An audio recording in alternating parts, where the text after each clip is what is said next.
Assalamualaikum warahmatullahi wabarakatuh. Salam sejahtera bagi kita semua. Pertama-tama saya mau memperkenalkan diri. Nama saya Setiawan Dwi Nugroho, SPMT. Saya dosen di Politeknik Kelautan dan Perikanan Sidoarjo pada program studi mekanisasi perikanan dengan nomor NIDM 3907078101. Pada kesempatan hari ini saya akan menyampaikan terkait dengan pernyataan diri dosen dalam bentuk kerja Tridharma Perguruan Tinggi atau PDD KTPT. Ini dengan tujuan untuk sebagai syarat untuk memenuhi atau mengikuti sertifikasi dosen tahun 2022. Pada kesempatan kali ini saya akan menjabarkan mata kuliah yang saya ampu, yaitu mata kuliah termodinamika dan transmisi panas yang menyakup DIA, yaitu Delivery, Interaction, and Assessment. Mata kuliah ini nanti atau outline ini terdiri dari satu deskripsi mata kuliah, yang kedua adalah capaian pembelajaran mata kuliah atau CPMK, yang ketiga adalah sistem pembelajaran, yang keempat materi pembelajaran, 5 adalah metode pembelajaran, 6 pedoman penilaian mata kuliah, 7 rekaman video proses pengajaran.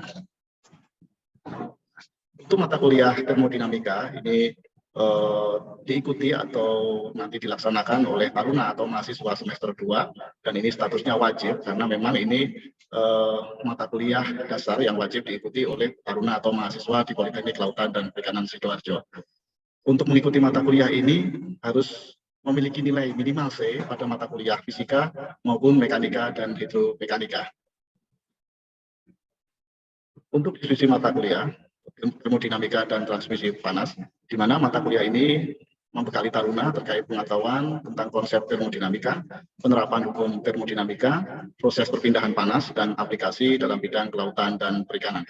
Melalui mata kuliah ini, taruna nanti mampu menjelaskan dan menerapkan berbagai macam satuan internasional, konsep dasar termodinamika, menerapkan hukum termodinamika pertama, kedua, dan konsep perpindahan panas.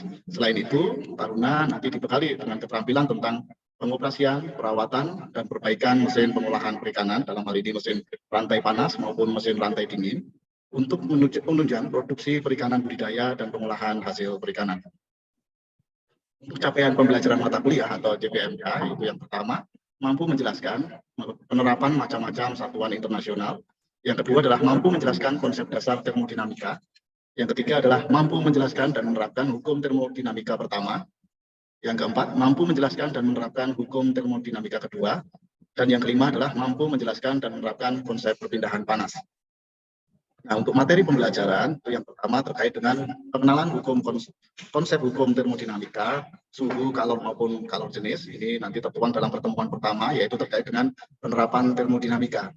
Lalu yang kedua, hubungan antara panas, kerja, massa, dan volume dalam pengaplikasian hukum termodinamika. Ini nanti dipelajari pada pertemuan yang kedua, yaitu terkait dengan hukum termodinamika.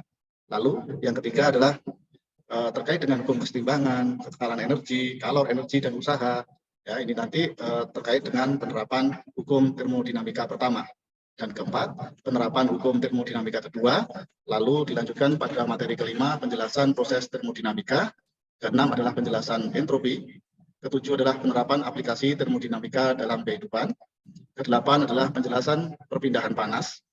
Kesembilan adalah identifikasi jenis perpindahan panas berdasarkan media, nanti meliputi konduksi, konveksi, maupun radiasi. Lalu 10, penjelasan konduksi, ini nanti terkait dengan perhitungan perpindahan panas konduksi. Yang ke-11 adalah penjelasan konveksi, ini juga terkait dengan perhitungan terkait dengan perpindahan panas konveksi. Dan yang ke-12, penjelasan radiasi, ini juga terkait dengan perhitungan perpindahan panas radiasi. Nah, ini yang digunakan atau yang menjadi buku referensi di sini, yang pertama adalah dasar-dasar termodinamika, yang kedua adalah Basic Engineering Thermodynamic in Satuan Internasional, ya. Yang ketiga adalah Thermodynamic and Engineering Approach, dan yang keempat adalah Introduction to the Thermodynamic of Material pada edisi ke-6. Untuk metode pembelajaran, kita menggunakan dua metode, yaitu sinkron dan asinkron, di mana pada metode sinkron ini nanti kita menggunakan mata kuliah atau perkuliahan tatap muka, dalam hal ini virtual via Zoom meeting, lalu nanti bisa juga dengan dilakukan kegiatan praktikum di tema mekanisasi perikanan secara luring. Untuk asinkron, Itu dengan kuliah menggunakan aplikasi Silat, itu terdiri dari video pembelajaran, forum diskusi, materi, lembar kerja, kuis, UTS ataupun UAS, dan pendukung lain yaitu Google Classroom. Di Politeknik Kelautan Perikanan Sidoarjo sendiri ini memiliki e-learning untuk pembelajaran taruna yaitu yang disebut dengan Silat, di mana Silat adalah sistem aplikasi pembelajaran terintegrasi ya. Jadi ini adalah LMS atau Learning Management System yang dimiliki oleh Politeknik Kelautan dan Perikanan Sidoarjo, di mana sistem e-learning yang digunakan untuk implementasi MOOC yaitu Massive Open Online Course di Politeknik Kelautan Perikanan Sidoarjo itu sendiri. Nah, di mana memiliki alamat web yaitu oceanvira.poltekapsidoarjo.ac.id. Lalu nanti masuk dalam kelas termodinamika dan transmisi panas. Nah, ini adalah menu-menu dari Silat itu sendiri, di mana sistem aplikasi pembelajaran terintegrasi tersebut. Jadi semua dosen sudah bisa masuk di dalam aplikasi tersebut, dan taruna juga bisa mengikuti pembelajaran dengan menggunakan aplikasi Silat. Di situ nanti dosen bisa memberikan pengumuman ataupun memberikan soal-soal UTS, materi pembelajaran, terkait dengan jurnal mengajar dosen, berita acara UTS maupun berita acara UAS ya, dan yang lain-lain. Pada kontrak perkuliahan pada mata kuliah termodinamika, untuk pelaksanaan secara daring ya diwajibkan taruna atau mahasiswa hadir 15 menit sebelum perkuliahan dimulai. Jadi tidak boleh lebih dari itu. Nah, kedua adalah taruna harus login ya sesuai dengan nama masing-masing. Nah, yang ketiga adalah menggunakan headset. Terus selanjutnya adalah di-mute ya untuk mikrofon dan klik simbol tangan untuk pertanyaan apabila mau memberikan suatu pertanyaan kepada dosen. Lalu selalu pada kondisi video on. Nah, izin via chat apabila meninggalkan ruangan interaksi. Lalu ada kuis dan nanti pengumpulan tugas tepat sesuai dengan waktu yang ditentukan oleh dosen mata kuliah termodinamika. Ya. Sedangkan untuk pembelajaran praktikum atau luring, nah ini hampir sama. Taruna atau mahasiswa hadir 15 menit sebelum perkuliahan dimulai, mematikan handphone,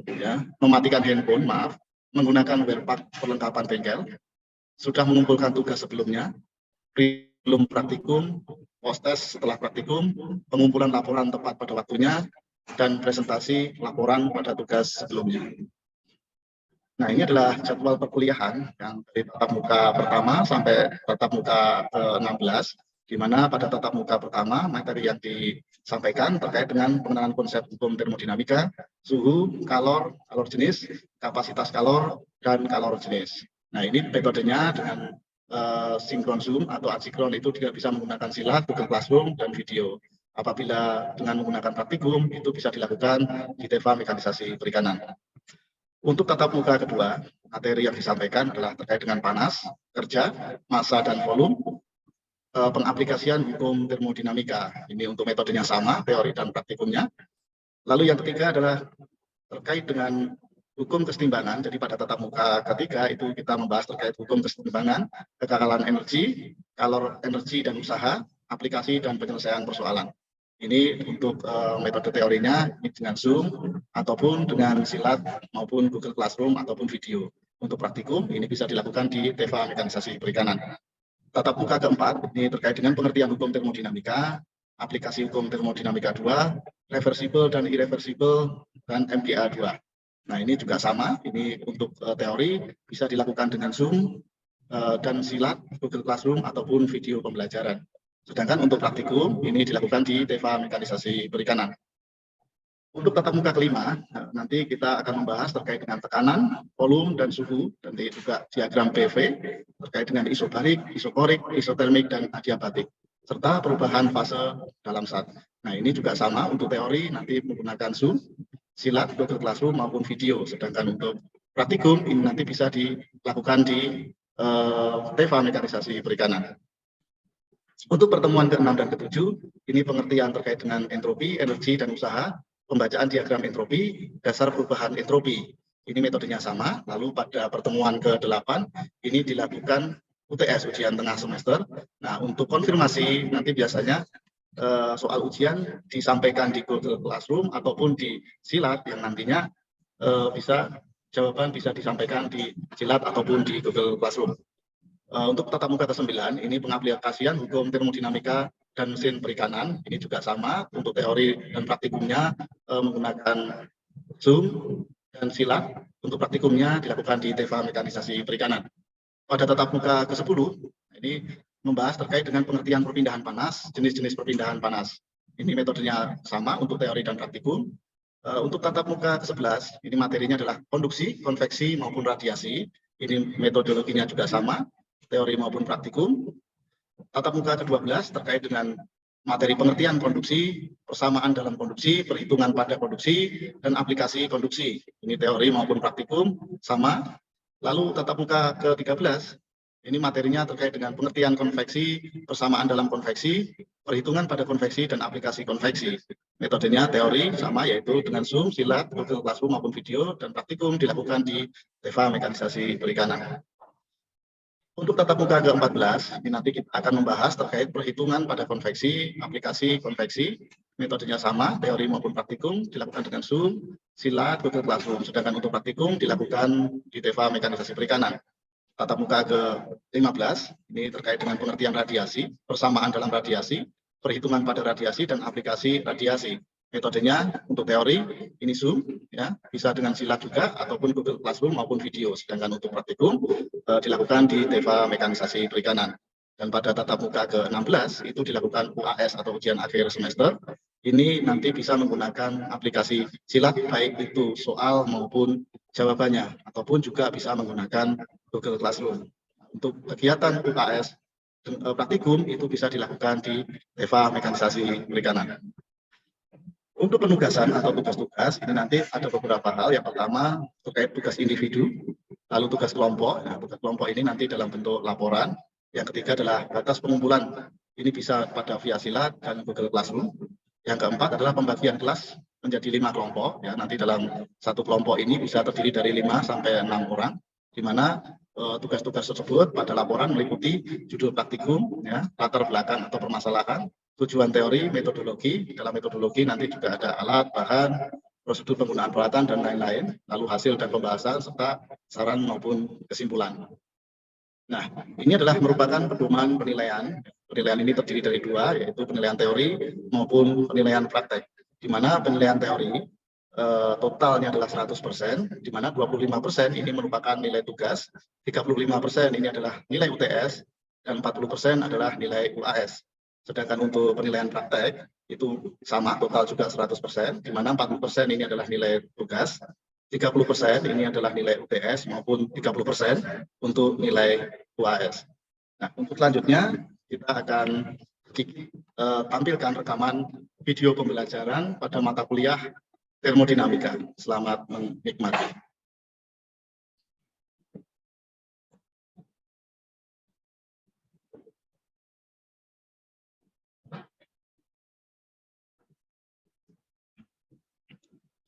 Assalamualaikum warahmatullahi wabarakatuh. Assalamualaikum warahmatullahi wabarakatuh.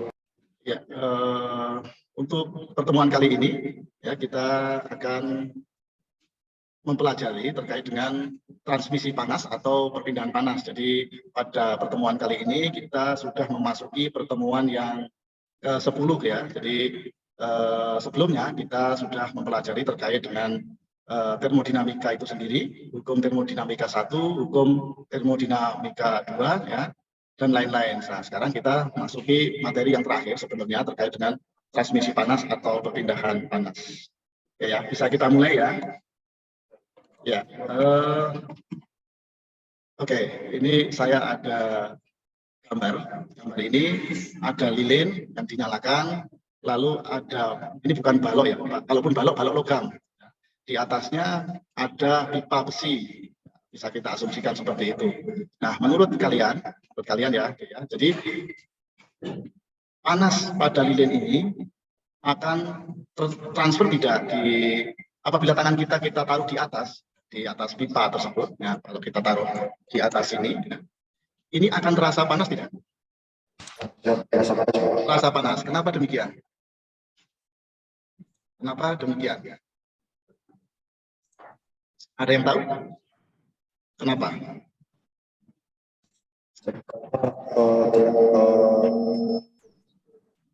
Jadi konduksi. Iya, jadi di dalam di dalam gambar ini itu terjadi suatu perpindahan panas. Ya, panasnya dari mana? Dari nyala api pada lilin tersebut yang ditransfer melalui logam dan pipa logam juga, lalu kita pegang. Nah, ini secara otomatis panas itu akan terasa di tangan kita. Itu membuktikan bahwa adanya perpindahan panas ya dari lilin menuju ke logam. Buktinya apa? Buktinya kita pegang itu terasa panas. Ya, itu yang pertama. Nah, yang kedua sekarang, kalau tadi medianya adalah logam. Sekarang yang kedua adalah gambar ini ya, kita memanaskan air dengan panci. Nah, kalau kita pegang, kalau ini kita sudah panaskan, lalu kita pegang air yang di dalam panci, kira-kira terasa panas nggak? Sama ya, artinya sama. Di sini ada perpindahan panas, tapi medianya adalah apa deh? Medianya adalah air. Dalam hal ini medianya berwujud cair. Ya, kalau tadi itu wujudnya adalah padat dalam bentuk logam, tetapi kalau ini adalah bentuk cair, dalam hal ini air. Apakah terjadi perpindahan panas di kedua saat tadi? Jawabannya adalah iya, karena memang ada perpindahan panas. Apa buktinya? Kalau kita pegang air itu ataupun logam tersebut itu terasa panas, kan gitu ya. Nah, selanjutnya sinar matahari. Sinar matahari ini kalau pagi hari atau mungkin siang hari terasa panas nggak di tubuh kita kalau kita waktu di luar? Siap, Ya, sama. Jadi ini juga akan dalam hal ini media gas ya kalau udara itu gas, ini juga bisa merambatkan atau memindahkan panas ya. Kalau dalam hal ini sinar matahari yang memancar ini sampai di tubuh kita terasa panas. Nah, ini adalah dari ketiga gambar tadi itu adalah pembuktian bahwa ada perpindahan panas ya pada media padat, dalam hal ini logam, cair ya, dalam hal ini air, maupun gas dalam hal ini udara. Ya. Oke, kita lanjutkan. Nah, dari hal tersebut, maka kita bisa sedikit memberikan definisi terkait dengan perpindahan panas itu sendiri. Di mana perpindahan panas itu adalah merupakan ilmu yang mempelajari tentang laju perpindahan panas antara material atau benda karena adanya perbedaan suhu, yaitu bisa panas ataupun dingin. Jadi kalau ada perbedaan suhu, ya ada perbedaan suhu di dalam lingkungan ataupun di dalam suatu benda, ya itu pasti nanti akan ada perpindahan panas. Tentu saja di situ juga harus dipicu. Dengan apa contohnya? Dengan api, ya, dengan sinar matahari, ya seperti tadi contoh di awal. Nah, perpindahan panas atau perpindahan kalor tidak akan terjadi pada sistem yang memiliki temperatur sama. Jadi kalau temperaturnya sama, itu tidak akan terjadi perpindahan panas karena sudah setimbang ya atau sama itu. Nah, di dalam mata kuliah termodinamika, khususnya untuk perpindahan panas, itu sebenarnya dibagi menjadi 3, yaitu perpindahan panas konduksi, perpindahan panas konveksi, maupun perpindahan panas radiasi. Nah, kita harus bisa mendefinisikan masing-masing perpindahan panas tersebut. Mungkin akan lebih mudah kalau kita sedikit berikan ilustrasi seperti ini. Ya, ini akan lebih mudah kita ingat. Coba ada yang bisa menjelaskan tidak terkait dengan gambar ini? Ini sudah jelas ada konveksi, ada konduksi, ada radiasi. Ya, mana yang konduksi seperti apa, mana yang konveksi seperti apa, maupun mana yang radiasi seperti apa. Karena ini akan lebih mudah kita ingat ya, lebih mudah kita ingat. Ada yang bisa? Silahkan bisa menunjukkan tangannya melalui Zoom meeting ini. Ayo. Salah tidak apa-apa, silakan. Ya, siapa ini? Mohon izin, Pak. Iya, siapa? Mohon izin memperkenalkan diri, nama taruna Muhammad Karis Mahasiswi. Muhammad Karis. Oke, silakan dijelaskan. Saya mohon izin, Pak, untuk perpindahan pada konveksi merupakan perpindahan yang disertai perpindahan antar benda. Jadi perpindahan panasnya, contohnya di sini kan air dipanaskan. Jadi perpindahan panas di panci berpindah pada di airnya. Iya. Terus? Selanjutnya untuk perpindahan pada konduksi. Konduksi apa? Konduksi ini perpindahan panas melalui benda yang padat nih, Pak. Iya. Satu lagi, radiasi. Radiasi perpindahan panas tanpa perantara, Pak. Tanpa? Perantara. Tanpa perantara. Oke. Tidak salah, tetapi perlu sedikit ditambahkan. Oke, ada lagi yang mau menambahkan? Ya, kalau tidak ada, sebenarnya tadi sudah saya sampaikan terkait dengan perpindahan panas konduksi, konveksi maupun radiasi. Jadi kalau boleh kita sedikit simpulkan ya, perpindahan panas konduksi itu perpindahan panas ya yang melalui media padat ya dalam hal ini logam tanpa diikuti dengan perpindahan partikel. Ya, itu konduksi. Jadi tanpa diikuti perpindahan partikel. Tidak akan mungkin logam ini berpindah partikel. Ya kan, karena dia perantaranya logam. Sedangkan untuk konveksi, ini diikuti dengan perpindahan partikel. Kalau ini dipanaskan, air ini, ya dengan menggunakan api, maka partikel-partikel yang di bawah ini akan naik ke atas. Ya, akan naik ke atas. Jadi terjadi perpindahan partikel. Ya. Sedangkan radiasi, tentu sudah kita tahu semua, ini dari pancaran sinar ya, nanti akan terasa panas ya. Tadi sudah saya contohkan juga. Nah, penjelasan singkatnya seperti itu. Tetapi kita coba sedikit lihat ya, sedikit lihat teori-teori yang menjelaskan terkait dengan perpindahan panas konduksi. Ya. Jadi dalam hal ini perpindahan panas konduksi, ya, kalor atau panas dapat berpindah dengan berbagai cara, yaitu melalui ini yang pertama adalah konduksi hantaran, adalah perpindahan kalor atau panas melalui zat perantara tanpa disertai dengan perpindahan partikel zat. Tadi sudah saya sebutkan, ya. Jadi umumnya dengan melalui zat padat. Nah, berdasarkan daya hantar kalornya, zat dapat dibedakan sebagai konduktor maupun isolator. Jadi ada konduktor, ada isolator. Ini harus tahu ya. Jadi apa itu konduktor, apa itu isolator? Konduktor itu adalah suatu zat ya yang dapat atau mudah menghantarkan kalor. Contohnya logam tadi sudah saya sebutkan. Sedangkan isolator, kalau kalian tahu isolasi gitu ya, itu bagian dari isolator. Jadi zat yang sukar atau susah atau tidak mudah untuk menghantarkan kalor. Contohnya kayu, karet, ya, dan lain sebagainya. Kita lanjutkan. Nah, untuk perpindahan panas konduksi, ini faktor-faktor yang mempengaruhi ya, faktor-faktor yang mempengaruhi perpindahan panas konduksi. Yang pertama adalah beda suhu antara kedua permukaan, ya, delta T. Jadi tadi sudah saya sebutkan, harus ada perbedaan temperatur atau perbedaan suhu. Nah, semakin besar beda suhu, maka semakin cepat perpindahan kalor. Ya, T1 maupun T2 seperti yang digambar ini. Kalau perbedaannya ini perbedaan suhunya sangat mencolok, maka perpindahan kalornya juga semakin besar. Lalu yang kedua adalah jarak antar kedua permukaan, atau tebal ataupun panjang, ya, ini L-nya. Semakin tebal, maka semakin lambat perpindahan kalor. Ya, kenapa? Karena ya semakin panjang lintasannya, ya semakin panjang lintasan untuk merambat panas ataupun kalor itu sendiri. Yang ketiga adalah luas permukaan atau A. Semakin luas permukaan, makin cepat pula perpindahan kalornya. Ya. Jadi semakin luas permukaan, semakin besar permukaan, maka perpindahan kalornya semakin cepat. Yang keempat adalah konduktivitas termal zat atau K, merupakan ukuran kemampuan zat mengantarkan kalor. Semakin besar nilai K, ya, semakin cepat perpindahan kalor. Untuk konduksi, ya, untuk laju konduksi kalor ini bisa dirumuskan menjadi I per T sama dengan K dikalikan A, ya, dikalikan delta T dibagi dengan L. Nah, ini perlu dipahami semua ya. Jadi rumus ini bisa kalian hafal. Oke, kita lanjut. Yang kedua terkait dengan perpindahan panas konveksi. Nah, perpindahan panas konveksi ini juga tadi sudah kita sampaikan adalah perpindahan kalor melalui zat perantara diikuti dengan partikel zat. Ini umumnya melalui media fluida, misalnya udara ataupun air. Tadi sudah ya kita contohkan air kan gitu ya. Kalau air tadi dipanaskan maka akan terjadi perpindahan partikel pada air tersebut. Nah, untuk macam-macam konveksi itu yang pertama adalah konveksi alami. Ini angin darat, angin laut, aliran udara melalui ventilasi ataupun cerobong asap. Yang kedua adalah konveksi fasa, yaitu contohnya konveksi udara pada hair dryer, sistem pendingin, mesin mobil, lemari es ataupun AC. Jadi kalau alami ini dengan sendirinya, ya alirannya itu dengan sendirinya. Sedangkan konveksi fasa ya dipaksa. Ya, perpindahan kalornya ataupun perpindahan panasnya itu dilakukan secara dipaksa, ya dengan menggunakan blower, ya dengan menggunakan kipas dan seterusnya. Oke, kita lanjut.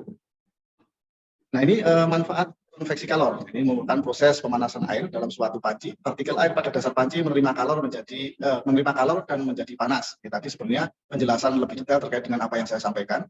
Partikel yang telah panas bergerak ke atas. Ini kan partikel yang sudah panas dalam hal ini di bawah ini akan bergerak ke atas karena berat jenisnya mengecil karena dipanaskan kan gitu ya. Sedangkan air dingin turun menempati tempat yang ditinggalkan air panas yang naik. Demikian ini terjadi selama air dipanaskan sehingga air masak secara merata. Jadi secara bergantian karena partikelnya ini dipindah terus. Yang di bawah panas lalu naik ke atas, yang dingin menjadi di bawah, akhirnya panas naik ke atas dan seterusnya.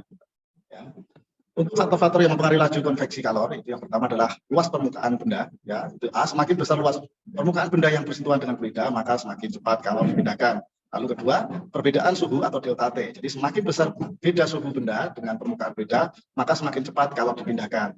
Dan yang ketiga adalah koefisien konveksi atau H. Dalam hal ini H ya, bergantung pada bentuk, kedudukan permukaan dan diperoleh dengan percobaan. Misal H di manusia adalah 7,1 JS-1 M1 K-1. Jadi laju konveksi kalornya adalah Q per T sama dengan H kali A kali delta T.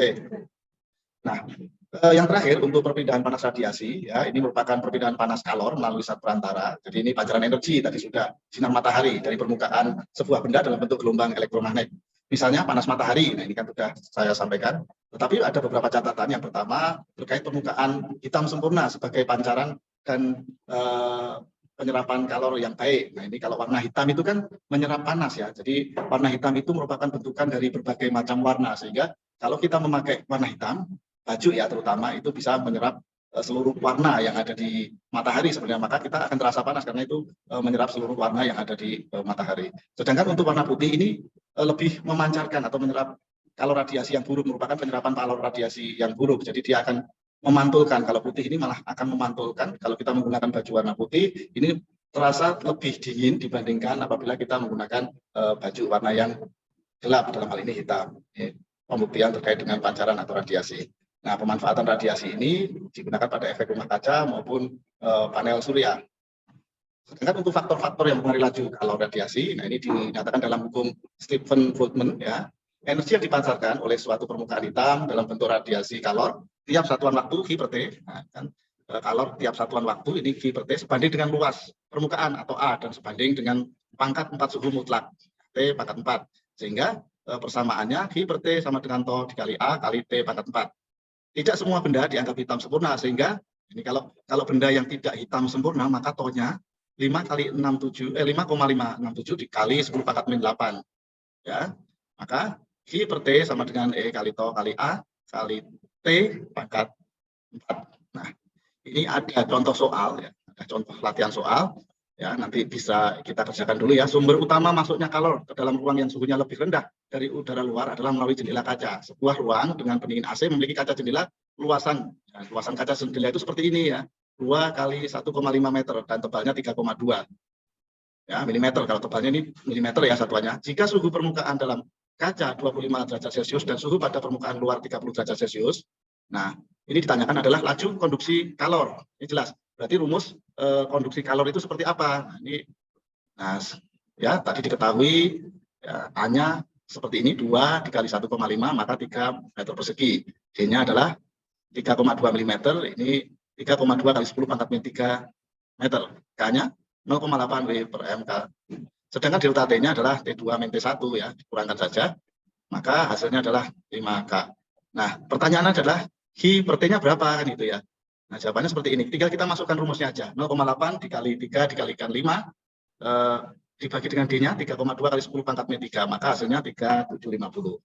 Nah, untuk penugasan, jadi minggu depan ini saya beri 2 penugasan ya. Tolong dikerjakan pada lembar folio, nanti diupload ya di Silat ya, silakan nanti diupload. Batas maksimalnya pertemuan selanjutnya pada perkuliahan termodinamika. Jadi ada 2 soal. Soal ini sudah saya upload di Silat ya, nanti sekalian download termasuk materinya.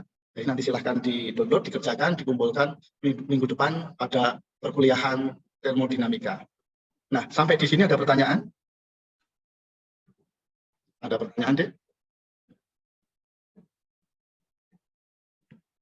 Ya, kalau tidak ada, untuk perkuliahan termodinamika pada hari ini bisa saya cukupkan ya.